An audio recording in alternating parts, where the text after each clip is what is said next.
let's begin to do the square knot. So the square knot, I've used a lark's head knot, just like you see. This is actually 2 strands folded up over the top. This is the front of the lark's head. So what I've done is that I've just divided the colors, so I have one of each, and so these 2 yellow are actually the same strand and the reds are the same strand. So what we want to do is that we want to create the square knot right up over top of this strand. This is here is just right in the center, kind of holding everything into position. So let's begin to do the square knot. The first thing we need to do is that we need to take this strand, and I'm gonna go as slow as I can, and I'm going to take this strand here and I'm just gonna push it down, and if this was hanging, just kind of hold it, and I want you to go up over top like this. So it's up over top of the 2 middle that are belonging together and the outside red one. The next step is to move this red one up over top of this one. So just kind of pinching down and just put it up over top, just like you see there.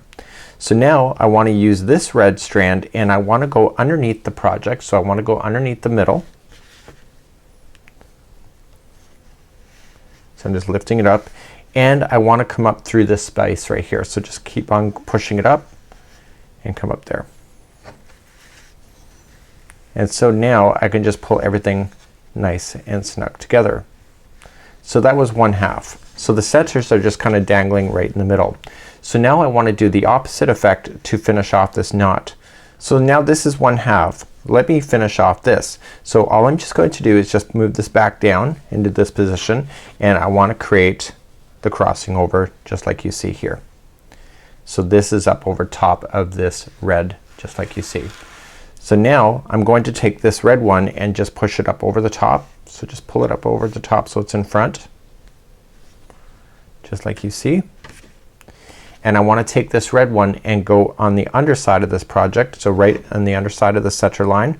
So I just want to come up and come on the underside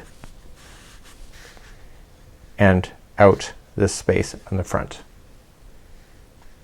So what this has done is that it's, if you follow the strand, it's coming up and around, and then it loops back in. So when you go to pull everything nice and snug, you will see that it has a beautiful finish, and when I can pull it nice and snug, it'll be even tighter than that. So you can see that the colors stay within each other, and if I straighten out that center, you can see how they come together, and that's the square knot.